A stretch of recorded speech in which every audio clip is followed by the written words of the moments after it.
Alright, let's start with a question that might sound dramatic but is 100% worth asking. Is this merger the most important experiment in saving live theater in America right now? Because when two major arts institutions decide to fuse into one, especially in a city like Dallas with deep cultural roots, you know we are witnessing something that could reshape how theater survives in the 21st century. Let me explain why this isn't just a local news story, it's a case study for the entire industry. Here's the setup: Dallas Theater Center, a Tony-winning powerhouse, and AT&T Performing Arts Center, a major presenter, are merging operations. But wait, this isn't a simple company A buys company B deal. Instead, they're creating a Frankenstein monster of efficiency by combining resources while keeping separate endowments and boards. Why? Because both leaders admit something radical: competing for the same donors and audiences in a post-pandemic world was holding them back. And honestly, that honesty might be the most refreshing part here. Let's unpack the elephant in the room: money. Dallas Theater Center's donations plummeted from $7.4 million to $2.5 million in 2 years. Now, some might say bad management, but personally, I think that's missing the bigger picture. What we're seeing is a symptom of a larger disease: philanthropy is stretched thinner than ever. Corporate dollars are chasing climate initiatives, healthcare, education, and infrastructure. The arts. They're no longer the shiny new toy for donors.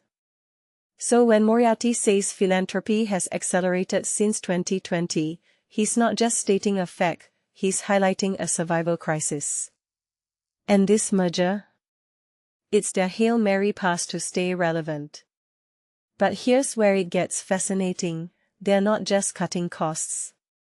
They're reimagining how theater works operationally. Marketing, HR, ticketing, all centralized under AT&T PAC's umbrella. Imagine two chefs merging their kitchens but keeping separate recipes. Will that create a better meal, or just a bigger plate of the same food? I'm skeptical about the 10% staff reduction they're anticipating. Yes, redundancies exist, but losing talent could backfire. However, Tranquada's argument about economies of scale hits home when you realize nonprofits operate on razor-thin margins. Still, this raises a deeper question: when you merge missions, do you risk diluting artistic identity? What excites me most is the programming potential. A unified calendar could create thematic seasons, like pairing a classic at the Colita Humphreys with a cutting-edge touring show downtown.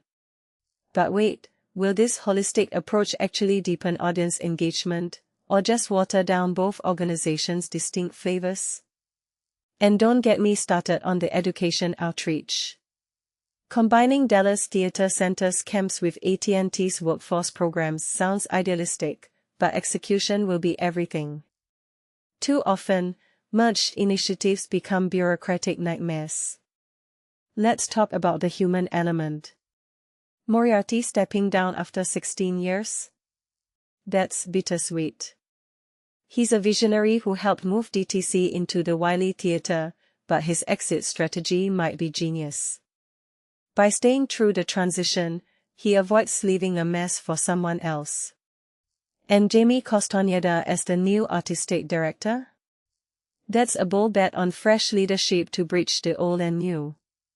But here's my concern: will his creative vision get lost in all this structural chaos? The Colita Humphreys angle is pure drama. Owning a Frank Lloyd Wright design theater is like having a Picasso on your wall: it's a treasure and a burden. Now AT&T PAC inherits those lease obligations. Will they treat it as a sacred space or a financial liability? And what about collaborations with the Public Theater or Alley Theater? That's smart business, but if they're not careful, Dallas could become a mere stop on the regional theater highway instead of a creative destination. So where does this leave us? This merger is either a masterclass in adaptive survival or a cautionary tale about sacrificing soul for sustainability. What's undeniable is that Dallas is now the petri dish for the future of regional theater. And here's my closing thought: if this works, will other cities follow? Or will we wake up in 5 years asking, did we kill what made these institutions special in the first place? Drop your predictions in the comments, because this story's just getting started.